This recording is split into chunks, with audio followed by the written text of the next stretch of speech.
on behalf of agcareers.com, I would like to thank you for joining us for our web seminar, Understanding Job Offer Packages. My name is Bonnie Johnson, and I work in marketing with agcareers.com. I will be the moderator for today's webinar. Our presenter will break down the modern job offer, go over the vast benefits available, what they mean, and how to determine what's best for you. We are pleased to have Cynthia Cole as our presenter today. I will more formally introduce her and turn things over momentarily, but I want to review a few housekeeping items with you. A copy of the presentation is available in the handouts pane in your GoToWebinar control panel. You can feel free to download that for note-taking or future reference. Your lines are muted to help with the timing and the flow of the presentation. If you do have an immediate question or a question during the presentation, we ask that you use the chat or question box that's part of your GoToMeeting panel. I will monitor those questions closely and try to address them as soon as possible. During the presentation, the slides will move automatically as the presenter shares content. Please move your mouse around every once in a while to keep your computer from going into sleep mode. If for some reason you have to shut down or you do have problems, you can rejoin the workshop. You just need to follow the same process to get started as before. Finally, after the workshop, we will be sending an electronic evaluation form. If you could fill that out, we would greatly appreciate it. Okay, that should be everything. Please allow me to introduce our presenter, Cynthia.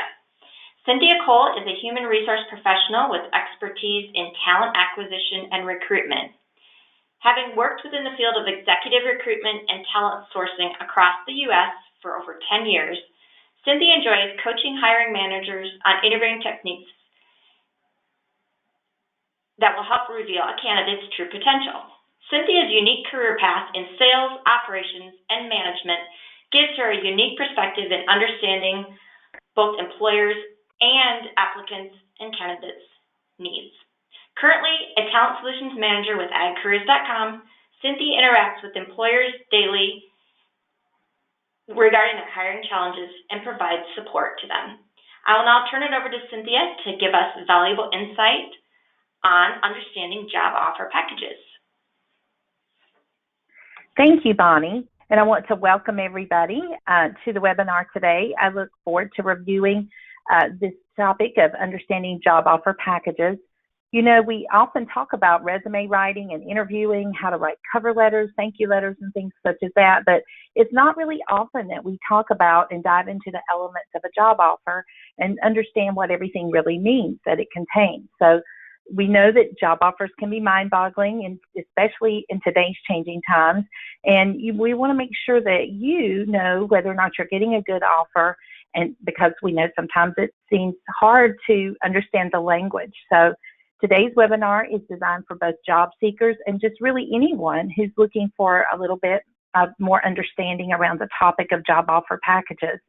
I'm going to take some time to break down the job offer in an easy to understand way, and then go over the vast number of benefits that could be available, how to determine really what is best for you. And then furthermore, we'll look at an analysis of compensation details, and that's going to increase your confidence in total compensation that's being offered in the job. And then lastly, we're just going to go over how to negotiate job offers, getting that final offer and how to properly accept or decline it. So let's dive right into the topic. So if you really think about it, the entire job search process is about positioning yourself to ultimately receive a job offer. The whole process, as you know, probably can be lengthy and sometimes still very complicated. You do all the work of, fine-tuning your resume and your cover letter and creating professional profiles on job boards. You market yourself on LinkedIn and social media channels and apply to jobs, send emails, make phone calls, and then finally you secure some interviews. And really, the purpose of interviewing is for the employer to meet you and ask questions about your skills and qualifications to determine if you might be a good fit, not only for the position, but for the company in general. And then just as importantly, this is an opportunity for you as the candidate to do the same. So while interviewing, you want to ensure that you're going to ask questions to determine, is the role and the company really a right fit for me? And determine, is this the company that I want to work for? And again, that end goal of this interview stage is to get that job offer.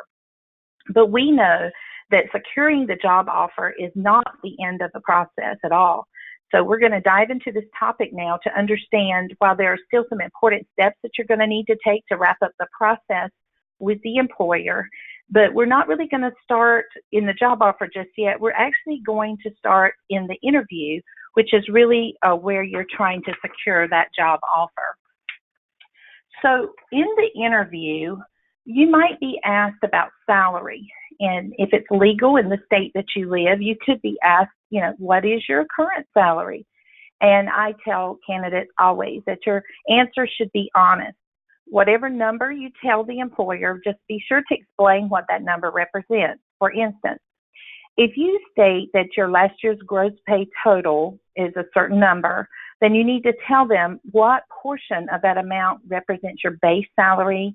If you have commission or bonus or any other elements of that number you just told them, you need to be sure to break that down and then give a few more details so that they can understand your pay structure, because that's going to be important so they can compare that to their own pay structure. You never want to include the value of benefits or perks that you have, such as insurance or car allowance or anything like that. If you're asked what your expected salary would be, then you can always say, I'm open, and allow the employer to make the call as to what your expectations are.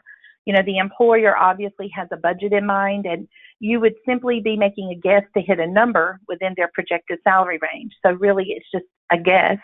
And if you say you're open, you truly are open to what their range is. Now, if you choose to state a desired salary, understand that you need to ask for just a little more than you want, but within reason. So again, asking, what is your desired or expected salary? And typically, you don't want to turn the employer off with the number that's too high. So typically, I tell candidates a good rule of thumb is 10% more than your current salary. And it's best to give a specific number and not a range, because if you give a range, so I want between 62 and 72,000. They're taking into account that you're willing to go lower than, say, if you really want 65,000. So just give them the number what you really want for your salary. Give them a certain number, and they'll know that's what you want.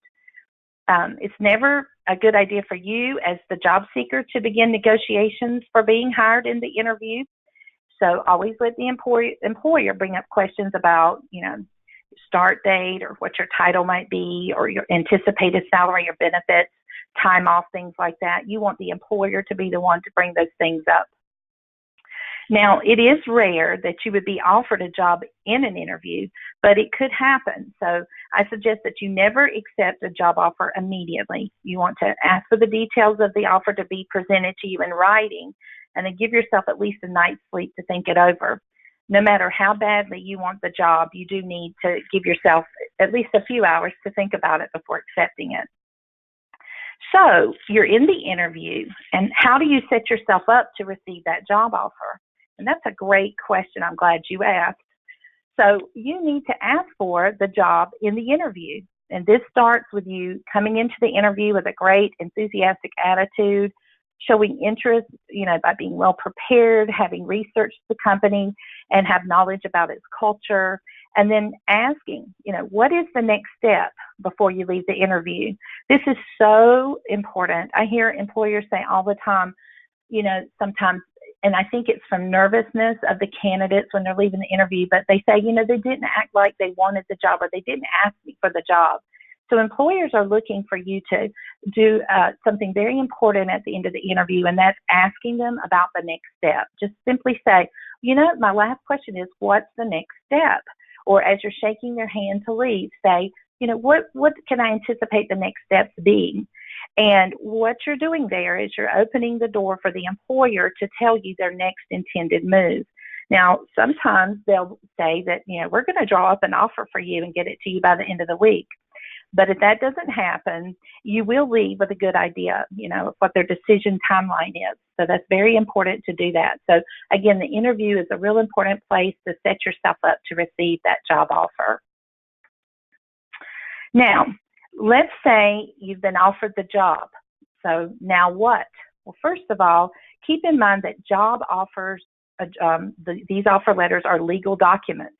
So you need to think carefully before you sign on the dotted line. Once you've signed the offer letter, it's going to be hard to go back and bring forth any changes to it. So once you've received the offer, it's very crucial that you ask for an appropriate amount of time to consider the offer. Be sure to emphasize that you're very grateful for the opportunity and you're interested, and then ask if there's a deadline by which they need a decision. Asking for up to a week to decide is acceptable to most employers. However, they may have a time frame in mind. So ask them what that time frame is. And then if you feel like you might need some more time, explain to the employer that you prefer to have until, and give them a specific date, and reassure them that you don't necessarily have any other offers on the table, but that you just want to carefully consider their offer and read over everything in detail. And then you're going to want to evaluate the entire offer that they've presented to you, the compensation package, not just the salary.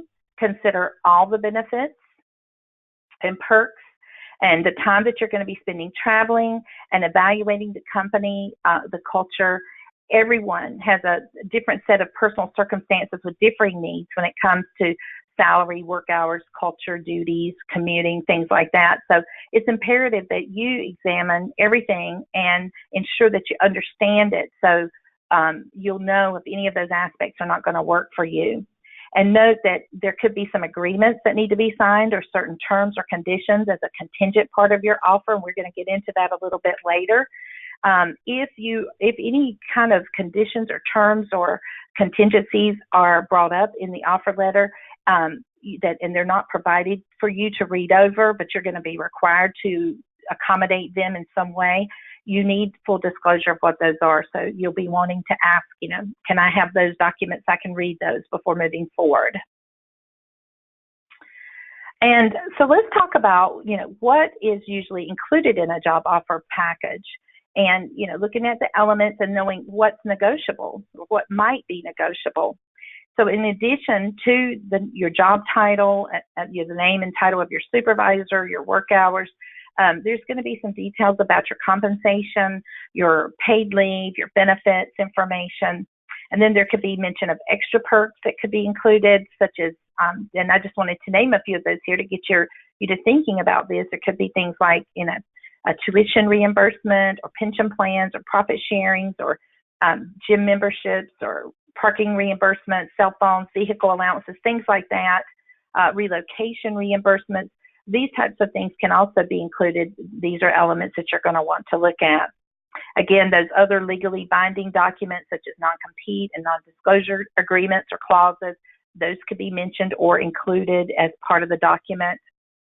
There could be other documentation, contingent conditions, which I mentioned above, and we'll get into that in just a few minutes, a little bit about that. But sometimes there's contingent conditions that are mentioned that could include, completing, maybe they haven't done your background check, so they've got to complete a satisfactory background check after you sign the offer letter, or you've got to pass a drug test, or they haven't checked your references yet, or maybe they want to talk to your current employer and they're not going to do that until after you sign the job offer.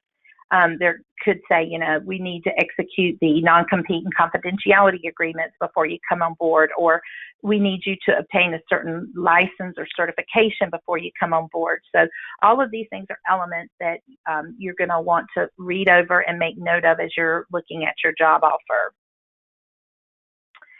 And let's talk about compensation. So typically the compensation package, depending on the role, could be listed as either a salary or like an annual salary, which it could be broken down, and it's usually broken down in the smallest quantity. So for instance, if you're going to be paid bi-weekly or bi-monthly, they're going to give you that salary in the way you're going to be paid. So it could be broken down into payments as such, or it could be listed as a wage per hour, depending on the type of role that you have. Now, if you are being paid an hourly wage, you may see words like exempt and non-exempt. So exempt means that you're not eligible for overtime pay. So that's more like a salaried role. And non-exempt means that the position is eligible for overtime pay, and that would be per your state's overtime laws. So that would vary by state. And then outside of base rate of pay, you could have some additional compensation, and that could be things like bonuses, commissions, or even deferred compensation. So let's go over those elements just a little bit and understand those terms. So bonuses can be guaranteed or discretionary. A guaranteed bonus is a stated compensation amount, and they can be represented either by a percentage of your salary or a fixed amount. For instance, the job offer might say you were eligible for a 10% bonus, 10% of your base salary, or it could say you're eligible for a $10,000 annual bonus. And those are guaranteed, and you would automatically get those. But bonuses can also be discretionary in nature, and it's important to understand the difference. So a discretionary bonus is based on the performance of the company or your team or you as an individual. And the type of bonus that you're going to be offered needs to be clearly explained. So if you're not sure, you need to understand, is that a guaranteed bonus or is that contingent upon something? And, it could just simply be discretionary or guaranteed, or sometimes there's signing bonuses. So, for accepting a job, that you may get a $5,000 signing bonus, which means, once you come on board, your first day, they hand you a check, for signing and coming on board. So that can happen sometimes as well. So just make sure all the details of the bonus are made clear. And then commissions. Commission plans typically are for sales folks, people in the sales or sometimes in marketing. Commission the total compensation amount for commissions will vary based on individual sales rep performance. Sales teams are typically presented with a percentage, such as 6% of sales revenue that you bring in. And they will earn that on every sale that they make. So once they've reached a sales quota, that rate could even increase to encourage performance. And commission structures can often be complicated.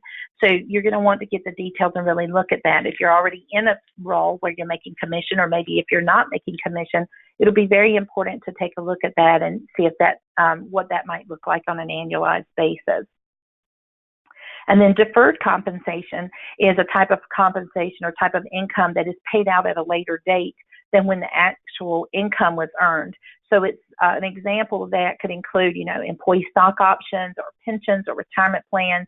Not talking about 401ks here, but other types of retirement plans. So details of deferred compensation plans that would be offered to you should be described in detail. Sometimes you'll get a brochure or a PDF document that goes into that in a bit more detail. And now let's talk about leave or time off. The amount of paid leave that you will be entitled to should be described in detail. And that could include holidays, vacation time, sick days. It also can include floating holidays or personal days off. Unlike many other countries, the United States does not have any laws that mandate the time off that an employer needs to give you. So this varies widely by the employer. Over the years, a lot of companies have switched over to like a banking type system where you bank days off. So for instance, you can bank your personal holidays, floating holidays, and sick days as all as one lump sum, and they combine that to be called paid time off. That's really popular with organizations today, and that may or may not benefit you, but really what it is they look at vacation days, personal days, floating holidays, and sick days that they would give you, and they just give you a lump sum number of days off, and then you can take those days off however you would like to.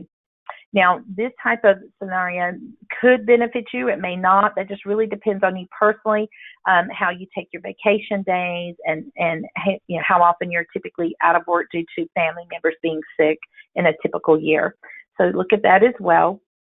In addition to stating how much leave that you're entitled to, your offer letter could also state how leave is accrued. It could be on an anniversary date or calendar year accrual.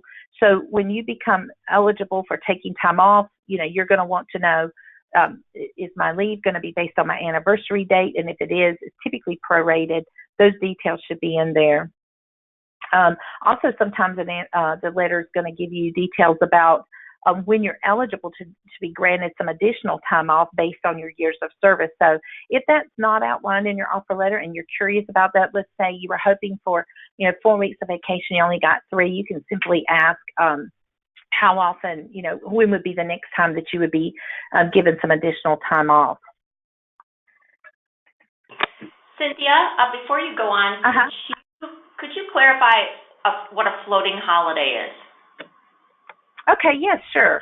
So a floating holiday, some companies will allow typically 2 floating holidays or 3 floating holidays a year, and that's to help their employees take days off for holidays that they celebrate that maybe is not already a holiday that the company observes. For instance, if you celebrate Cinco de Mayo, or you want to celebrate a day off that is not a federal holiday, or a day that your company observes, such as Easter, you would be able to celebrate those days that you personally, want to take off and celebrate as a holiday. So some companies offer a couple of those a year, and typically it's because maybe they have very limited number of holidays, but they want you to be able to personalize the days off that you want for your family to celebrate certain days. Does that answer the question? Yes, thank you, Cynthia. Okay, great. So let's move on to benefits information. So employers should add to the offer letter a summary of the benefits that are applicable to you and whatever eligibility requirements that there are. For instance, for health care insurance, life insurance, flexible spending accounts, extended health care coverage such as dental or vision are 2 that come to mind. There also could be some voluntary benefits such as, cancer insurance policies or additional life insurance policies. Some employers even have pet care policies that you could get. And then short and long-term disability and 401k, other types of retirement plans, all of those things could be listed as part of the benefits. And again, sometimes the offer letter is accompanied by another document that gives the full details of what the benefit options are. And that's very important, information to have. It's great when that's already supplied to you, but if you don't have that information and you want to review it, ask for it for sure. Healthcare insurance packages could include a portion that's paid by the employer, if any amount is paid by the employer, and sometimes, the portion is paid by the employee. And of course, that portion that's going to be paid by you is typically going to come out of your paycheck. So you really want to know what that's going to be and the types of coverages and the percentages of things that they cover. So get as much information on as many details as you can on the benefits package as possible. And again, if that's not provided for you and that's important to you and you want to review it, then definitely ask for some additional information. And usually the person that you're working with is very happy to provide that for you. Let's talk about what other things could be included, and this gets where it's fun to look at. So there could be a lot of other perks that are included in a job offer, and these things can really add up. So you want to really look at these and take note of them. And really the other perks that a company offers tells a lot about their company culture. So this will speak volumes to you about the type of company that you've just been offered to come to work for. I've listed a few of those here. It's really an individual preference as to how valuable these perks are to you. For instance, if you currently have a gym membership and you're thinking about dropping it due to the expense of it, and this company is going to offer you gym membership reimbursement, or you're going to be parking in a parking deck every day and they're going to be paying for your parking and you don't have that right now, all of that could be very valuable to you. So really look at those things and consider them and what the overall value is. Let's talk about relocation for just a minute. Relocation costs are typically yours to absorb unless the employer has indicated otherwise. And usually you've already spoken about this in the interview stage and you know what their policy on that is. Relocation reimbursements normally are not offered at an entry-level role. So if you're just getting started in your career, a lot of companies do not offer relocation, or they may offer only a partial relocation amount. So just keep that in mind. Some employers agree to cover the entire, relocation costs, such as truck rental and the mileage to getting to your new location, all the way to, full service movers, house buyouts, realtor fees, mortgage buy downs, and any other perks. Typically, those full relocation packages, though, come later in your career. Many of these perks we're going to talk about some more later in the webinar, but I do just want to give you an idea of what some of these could be. Let's talk about those other agreements and clauses and provisions that I mentioned earlier. A lot of folks don't really think a lot about these, but this is extremely important that you read over these and understand. These are all legally binding agreements in addition to the offer that you're looking to sign. So let's first talk about non-compete and non-disclosure agreements. These are becoming increasingly common components of a job offer package. At one time, they were really reserved for higher level executives with access to trade secrets, but with technology more prevalent than ever and workplaces being much more mobile today, employers are concerned about making sure that they prevent their technical and intellectual property from being copied by others. So exactly what are these agreements? Well, non-compete agreements mean that you agree not to directly compete with the company, which would be, if you left them, they would be your former employer, within a reasonable length of time and within certain geographic limits after leaving them for whatever reason. And a non-disclosure agreement, also sometimes called a confidentiality agreement, means that you agree not to disclose things that the company may consider proprietary or confidential.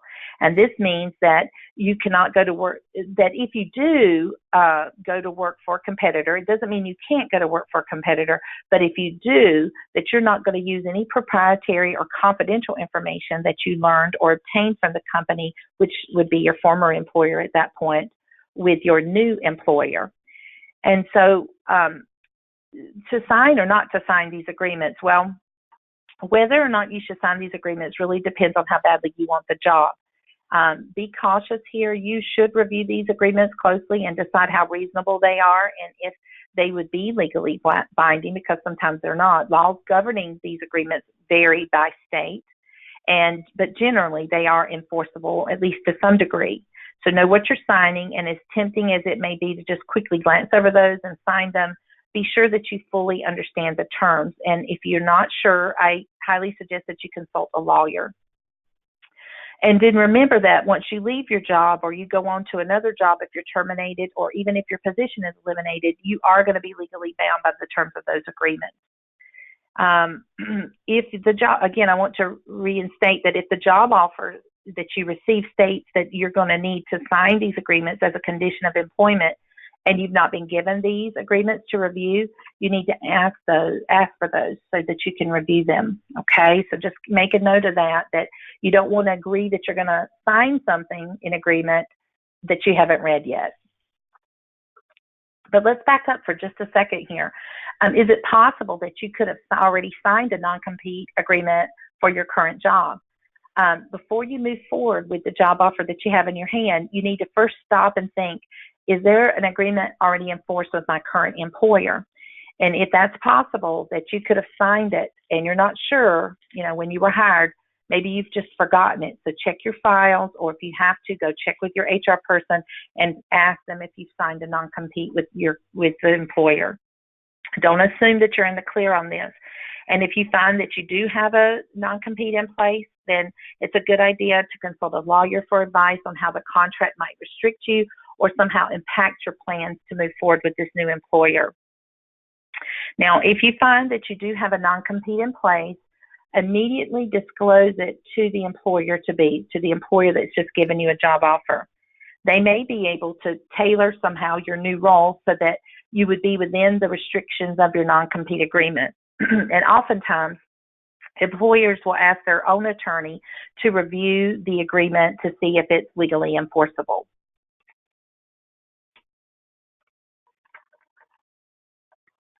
And there's another agreement to be on the lookout for, and that's a non-solicit agreement, or sometimes called a non-solicit clause. Now, this agreement states that you agree not to solicit the employer's customers for a certain amount of time after leaving the company. So should you decide to one day quit your job and start your own business, you would have serious consequences if you use the relationships that you've built with your current employers to start your own business. And then also another a clause that you want to be aware of is at will. Now, sometimes people get alarmed when they see something about at will employment. So most states abide by the law of at will. And that means that an employee can be dismissed by their employer really for any reason and at any time, or really for no reason at all, actually, with the exception, of course, of discrimination or some type of retaliation or any other kind of special circumstances. And this agreement is mutual, so that means that you are also entitled to leave your employer at any time, regardless of the reason. So don't be alarmed if you see that. That's a state law, and employers will list that. They abide by the at-will employment law. And that's just standard ruling there, not something that they choose to add. It's state mandated. Arbitration clauses. Now, there's a final provision that you want to watch out for in an offer letter. These clauses state that any disputes that might arise between you and your employer must be settled by a neutral third party or an arbitrator. And this might not sound like a big deal when you're just about to start a new job, but you don't really see any legal issues on the horizon. But if you accept the job offer and it includes that clause, you will be giving up your right to sue that employer over job-related issues such as wrongful termination, breach of contract, and discrimination. So all of these things are very serious and take time to read them and consider them. So you might be wondering, are any of these agreements, clauses, or provisions negotiable? And that's likely going to depend on how good you are at negotiating. If you're being recruited for the role, you have a little bit more leverage than if you applied for the job on your own. So you might be able to make some terms of the agreement more favorable by narrowing the definition or the scope, maybe limiting the geographic scope or shortening the duration, or maybe having them change the definition of competitive conduct. You can ask for the arbitration clause to be removed from a letter, but again, I would use caution on that because when you do that, you could be jeopardizing the offer if the employer requires arbitration clauses to be signed. So some employers will negotiate this point if they're really excited to have you join the company. They don't want that to be a sticking point. They may allow you to refuse to sign. What I typically tell candidates if they don't like the arbitration clause being in their offer letter, just approach it as, I typically don't sign any type of agreement that has an arbitration clause in it. That's just my rule of thumb. And get them to say, they'll usually tell you, oh, we'll just take it out, or no, we do require that. And then, you'll know that you have to abide by it. So just keep in mind that most often these agreements are not negotiable, but if you're a good negotiator, depending on what where you are with the negotiating process and whether you've been recruited or you've applied for the job on your own, you may be able to leverage some negotiation there. And then let's move on to knowing your value. So in order to, evaluate a job offer, you've got to know your own value first. So let's talk about, going into the job offer with a position of strength there. So, you want to weigh the pros and cons and then take into consideration what the employer needs and any limitations that they may have. So to determine if the offer is acceptable, the initial offer that you receive, you want to approach it like a balance sheet. So just, take a piece of paper, draw a line down the middle, and then on the left side, put the heading, reasons for or pros. And then on the other side, put the heading reasons against or cons. And then go about listing the positives and the negatives of the job offer in their respective columns. And you want to use caution here to evaluate everything against the next best acceptable alternative, not against what you want. So keep in mind, the next best acceptable alternative might be your current job, but it also could be another job offer that you have, or it might mean unemployment. So, you don't want to say, well, this is what I want, so this is why it's a con. If you don't have anything to compare that to, it may not be a con. So don't let that come into play as you evaluate the offer, because at this point, what you want is not an option from which to choose from. And then once you've got everything down on paper, the answer becomes much more obvious to you as to whether or not this is an acceptable job offer. So if you find that the offer is acceptable, you want to move forward with an acceptance. But if the offer is unacceptable, you will want to use some careful negotiation techniques and to potentially improve it.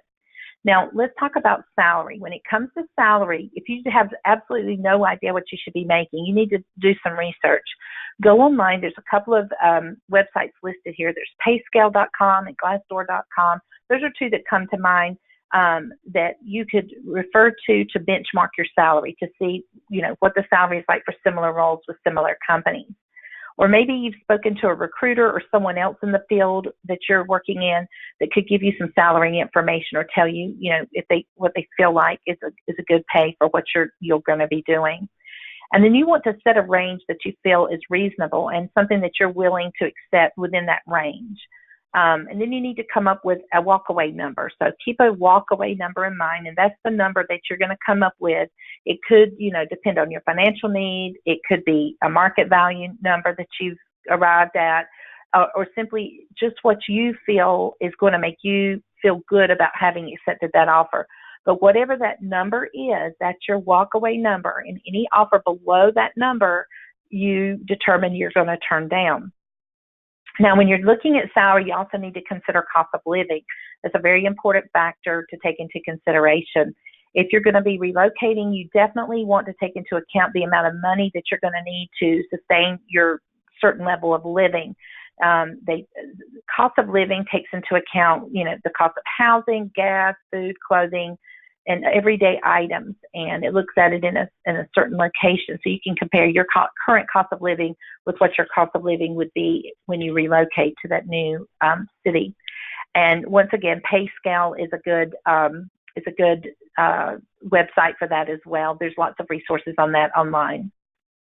Be sure that you don't overlook comparing current job elements that can really help boost your bottom line, such as your 401k, any added insurance perks that you're going to be getting, wellness programs, professional development perks, or any type of commuter perks. Those are perks, that you also want to consider as well when you're looking at the value. Cynthia, we did have one question come in. If you are working with a recruiter, do you submit your negotiations through the recruiter or direct with the employer? It is best to work with the recruiter. The recruiter has a direct line to the hiring manager, and since they kind of know both sides of the equation, they know how to go about approaching the employer. So usually if you're working with a recruiter, they will call you and go over the offer with you over the phone. So it's important if you're working with a recruiter, to stick with them as long as you can until the offer's been accepted. Let them handle those negotiations for you. Okay, thanks. Okay.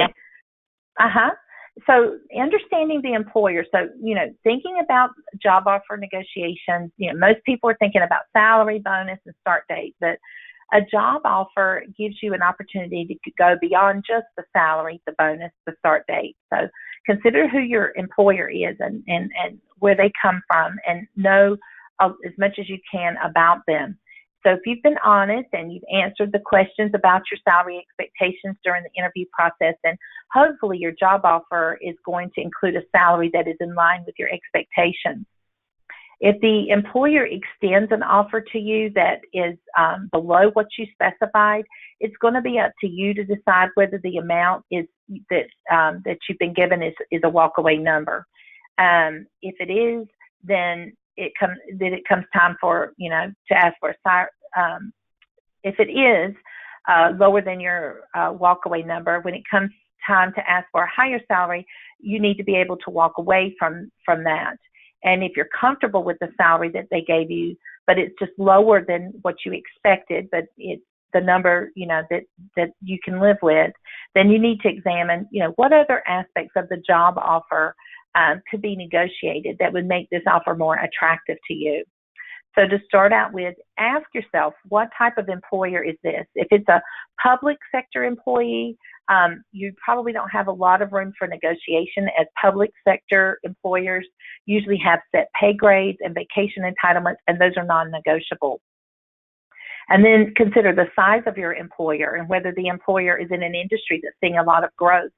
Understanding these points about your employer will help you go into your potential negotiations with some managed expectations. And if, for instance, if your employer is a small nonprofit with 5 employees, it's very unlikely that there's going to be a lot of room for them to negotiate salary and benefits with you. However, they could be very flexible on work hours or additional time off. So always take into consideration what's right in this situation. And then, if possible, turn to your network and see if you are connected with anyone who currently works for that employer who maybe has worked for them in the past. Or look online at reviews of the employer and see if you can gain any insight into their culture and, get some insight as to what could be open for negotiation based on, what the company values and their culture. So let's get down into the negotiation part of it. If your offer is truly unacceptable, you're going to need to communicate that and try to keep yourself in a position of hopeful resolution. So this is known as making a counteroffer. Now, keep in mind that you could be putting your job offer at risk, and the whole deal could fall through. From a legal aspect, when you go back to make a counteroffer, the initial offer becomes essentially invalid. So tread very carefully here.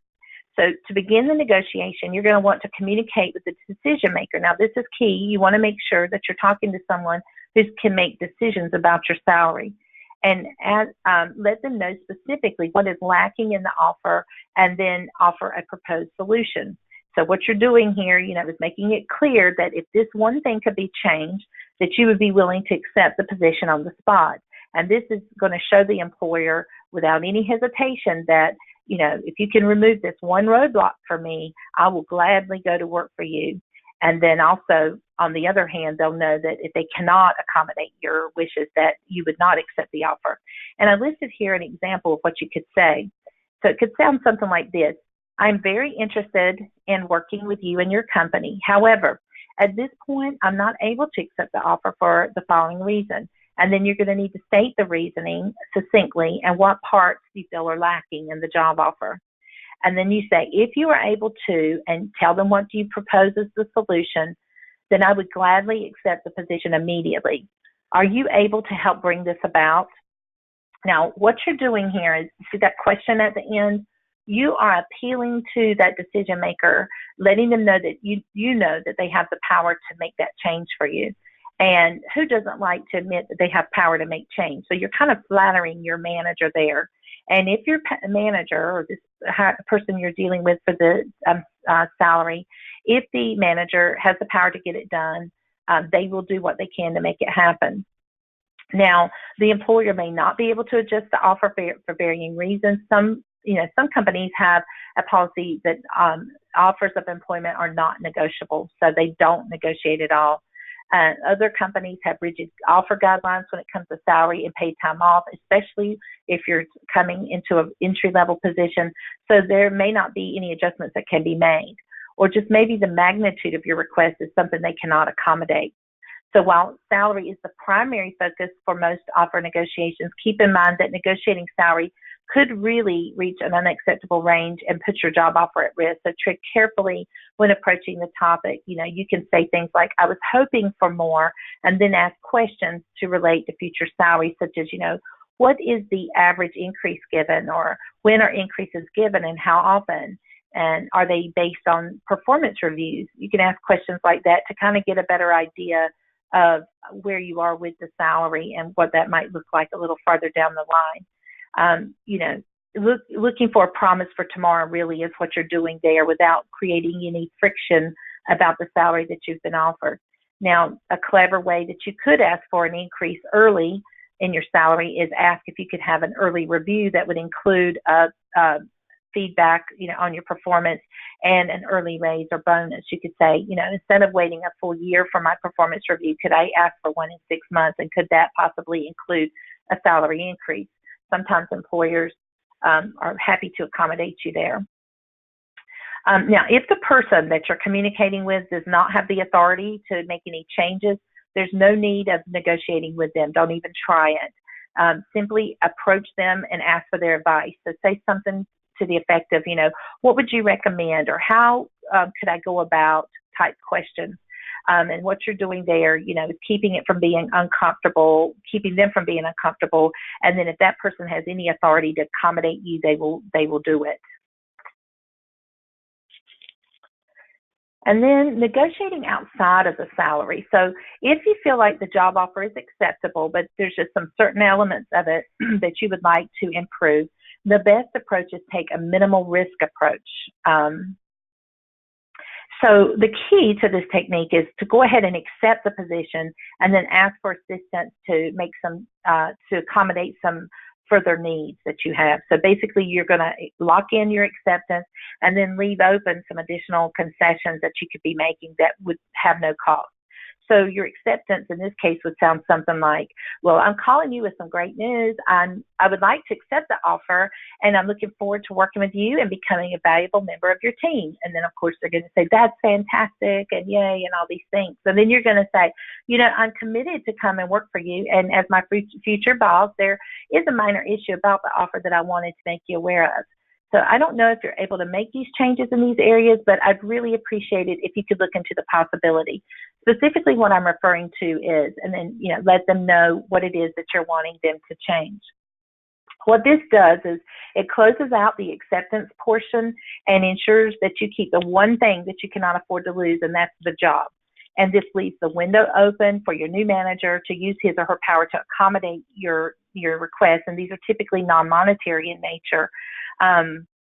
Now, I want to caution you here that this technique should not be used for any significant changes that you're asking for. If you want to make any major changes to your offer, you're going to need to follow through with the prior tactic that I just explained to you. And let's go into other aspects of the job offer that might be negotiable. So if salary and wage are some things that can't be, or you don't want to try to negotiate, you could look at these elements as things that you could negotiate. Some companies offer health club reimbursements, parking reimbursements, cell phone, or other types of reimbursements. If those are important to you and they're not included in your offer, then you can ask to have those added. Paid time off is a benefit that sometimes is negotiated in certain situations. You can ask the employer about their business hours and ask if they have flexible work hours, or is the overtime that they've mentioned negotiable, or simply just asking these questions to see, how flexible they are. The job title has likely already been talked about in the interview process, but if for some reason that changes when you get your offer letter, you could certainly ask for, an adjustment to be made there.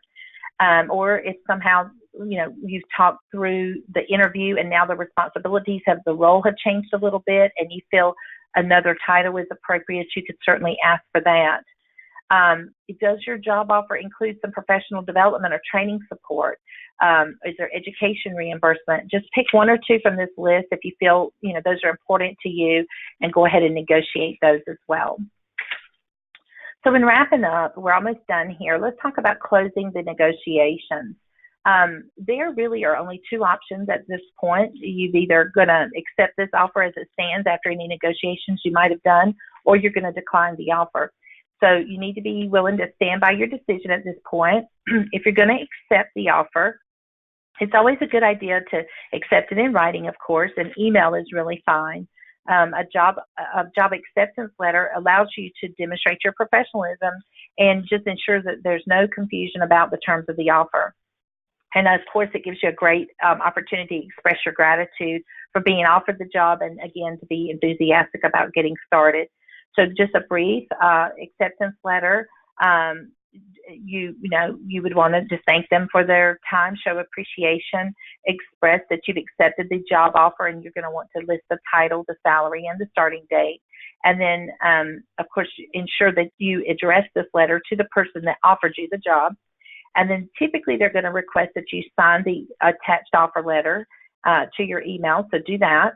And then ask if anything is needed from you before your start date, so that you can just ensure that anything that is going to be expected from you prior to your start date will be handled. And of course, you want to carefully proofread. You don't want a sloppy or unprofessional letter to be received and make them feel like maybe they should rescind the offer. So no second thoughts there. And be careful at that point as well. What if you need to decline the job offer? Well, also you should do that in writing as well. Even if you're desperately seeking employment, if your job offer is not going to be a good fit for you, it just makes sense to decline it. So similar to accepting the offer. When you're declining an offer, you do that in writing and express your gratitude, of course. And if you found that that job didn't appeal to you or your interest, but you really like the employer, you want to leave that door open. So you might inquire about other potential opportunities after you tell them that you're going to respectfully decline the offer. And if it's the job or the company that you're not on board with, then when you give a reason for not accepting the job, just be very vague in reference to the job not being a good fit for you, and that will suffice. Now, if you negotiated with the prospective employer and they could not meet your minimum requirements, you could express your thanks and then reaffirm that you were excited to go to work for them, but you need to decline due to the offer not meeting your expectations. If you're open to talking to them later on in your career, you could state that you're hopeful that another opportunity might come around later on, that you'd be open to discussing it with them. And of course, again, leave a lasting professional impression. Now, deciding on a job offer is, absolutely something that you don't want to rush through, especially since you're going to be spending a lot of time at this new job. It's always exciting to be chosen and receive the offer, but in the excitement of receiving that offer, you don't want to make a rash decision. So analyze your job offer. It does not have to be overwhelming. So we've gone through some of those elements here.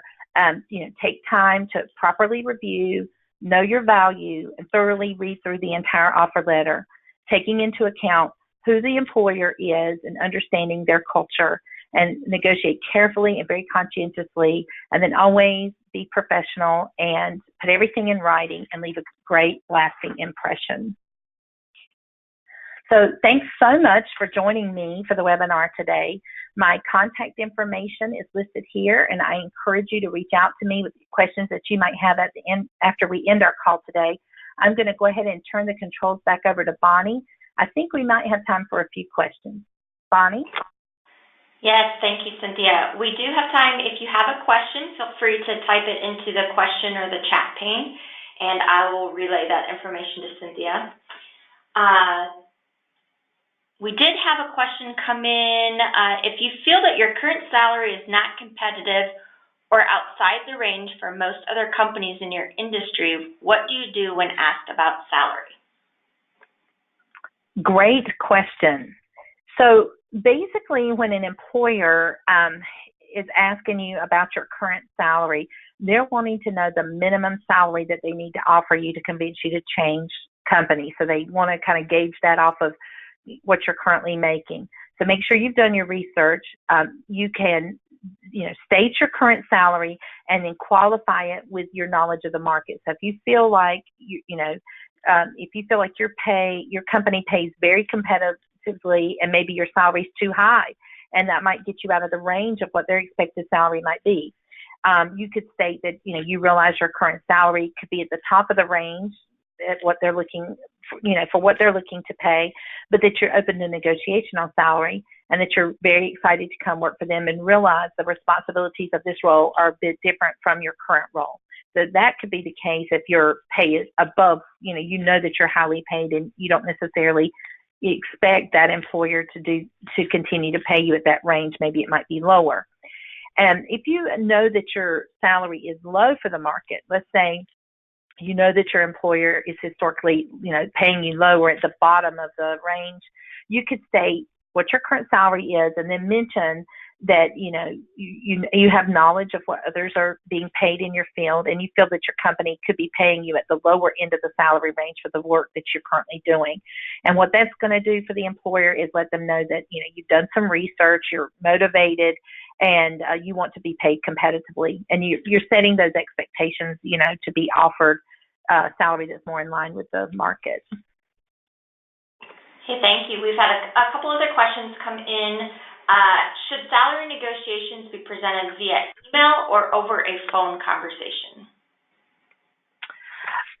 Well, certainly there's a lot of debate about that, about whether negotiating should be done via, should I pick up the phone? I feel like these difficult conversations should happen by phone, but I'm nervous. So what I say to most people is you're probably not good at negotiating your own salary because you just frankly don't have to do it very often. So, and the hiring manager that you're going to be talking to, they probably negotiate the salaries a lot. So, and they have less emotional involvement as well because, there's not their salary, it's your salary that they're talking about.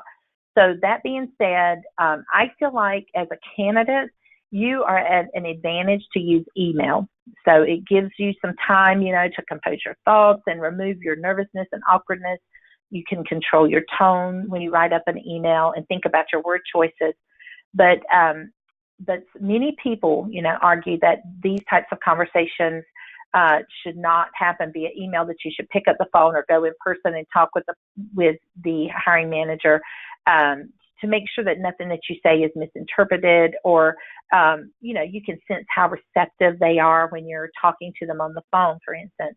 So the answer to that question is really, it depends. If you feel like you think well on your feet and you feel confident at, coming up with tactful responses, in the moment, and that you would not get emotional, talking on the phone is probably a good strategy. But I'd say that for most people, they're going to need time and thought, to think about their thoughts and formulate responses. So email could possibly be a better option. Okay, Cynthia, one more question. How do I handle multiple offers? Can you give any suggestions there? That is some tricky, footwork that you have to do there. Hopefully your offers are aligned well, so that they come in around the same time and you're able to evaluate them side by side. Sometimes you've gotten an offer and you've already kind of evaluated it and you're either on board or not. Then you get another offer and then you realize maybe the offer you weren't on board with is really probably a good offer after all. So it can get kind of confusing. I would say that try to get more time if you can. And again, about a week is about as long as you can stretch an employer so far as getting some extra time to get back to them.